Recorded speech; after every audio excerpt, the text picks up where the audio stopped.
For some types of businesses, it's not easy to identify their visitors as a company name because of the types of visitors they have. This company here sell glamping tents, and they typically sell them to places like farms, event venues, and they're not necessarily identifiable as those organisation names by an IP address, but they can be geolocated. And what geolocation means is that when people go to this website, a box pops up and it says, do you want to share your location?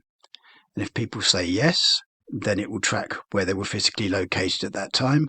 If they say no, it respects their wishes and lets them carry on. Now, typically 10 to 30% of people can be identified by geolocation, which is quite a high figure. And so it's worth using that data in some cases.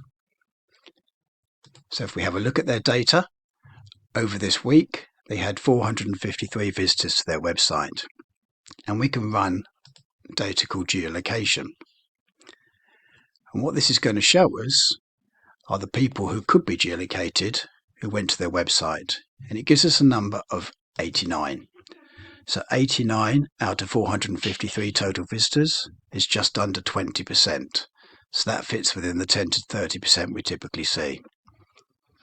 So to explain what this actually means, in this particular case, this visitor was on a mobile phone using BT, and this was their location when they came to the website. Now note here, it was at night. So when you look these things up sometimes, you can see directories like 192 in this case in the UK, and it will show the properties in that area. Now it might have been exactly this property, or it may have been one very close. Sometimes it's extremely accurate and sometimes it's generally in the area. But it does look as if this was someone at home, and so they can't be identified as a business, so you'd move on. And you go through your data and you're looking for ones that are identifiable in some way. Geolocation is tracked in different ways. Sometimes it will be an address and postcode or zip code, and sometimes it will be in this type of format. And when you highlight that data and you use Google Chrome to search for it, as I'll show you here, what it does is it gives you a map. Now you can immediately see there is something relevant in that area, and sometimes it's worth clicking on that map to click deeper, and you can see there are buildings around here. So it's some sort of farm resort, and although there's no website to go to, you could look up that particular place and you can just see from that image they've got they look like buildings that people stay in when they go on holidays. And so that's a good match with the company that we're focusing on here. Without that information, without geolocation, this would have been the only way to identify that visitor from that location. And so geolocation makes it a lot easier to work out who these people are so you can reach out to them. If we look at another example, sometimes it's really obvious from just looking at what the data comes up with. This is just someone using this telecom provider on a mobile phone, and it says Old McDonald's Farm. Now farms are the types of people who would have these products, and you can see that this person looked at several pages on the website, so there's definite interest there. So again, you might look up the postcode in this case, and you would go somewhere like 192, or you could see it's actually got something for McDonald's Farm, so you could go through there and actually see their website in this particular case. Touring and camping, it's very clearly a target for that company. And there's lots of information you can find. I mean, sometimes there's ones that won't be any use to you as you go through it, and then you'll find the ones that are.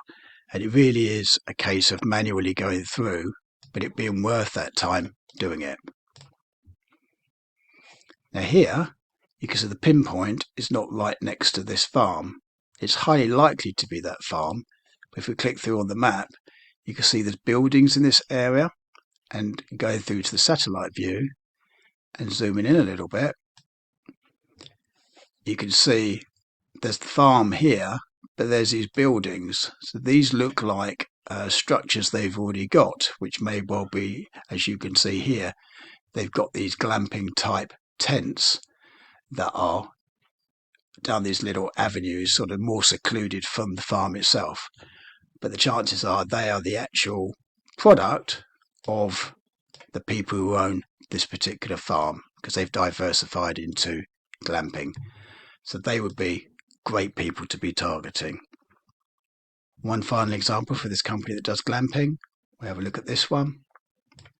We can see they went to the chat forum, and we go to look them up, and we can see there's something called Goosedale in the area, and it's Goosedale Lodges. Now again, going through to the satellite view, we can see it's some sort of an area, but within that you've got these individual lodges, and you can see just from that image that they are the sort of places that people go to stay in this location. You might go and have a look at the website and see what it says. And here you can see they have various types of lodges in this particular location, so they are a target customer. Looking here at a slightly different type of business, these people sell parts mostly to the trades, plumbers, electricians, people like that would buy from them. Now typically they can only buy from their distributors, so their website is there to get their interest, and then ideally they would go off and find a stockist. But they could also be targeting people at their normal work locations. But a lot of these trade type people can't be identified by an IP address, and so that's where the system can come into play. So if we go and look at their data, I'm looking at a week here, and they've had 1,064 visitors to their website. And of those visitors, some of them allowed themselves to be geolocated by clicking the button when they went to their website.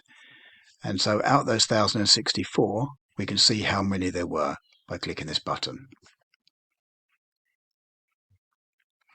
And that gives us 289. So 289 out of 1,064 is 27%. So that's at the high end of the typical 10 to 30% you can identify.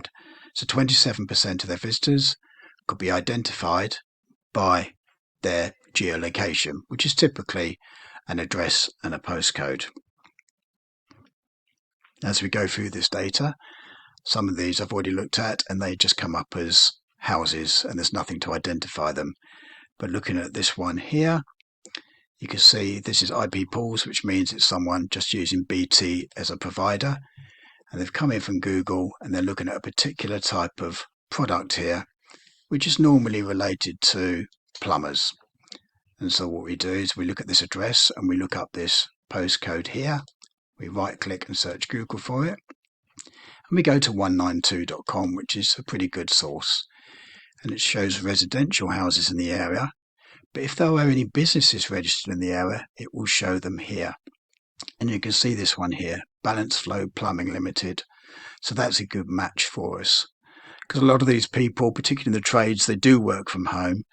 So if they've been to their website interested in what they've got to offer, and we now know the address, then they can actually reach out to them at their business address, which is actually also their home address in this particular case. So all they've got to do is look up this company, find some details and send something through the post, and then start getting them as a direct customer.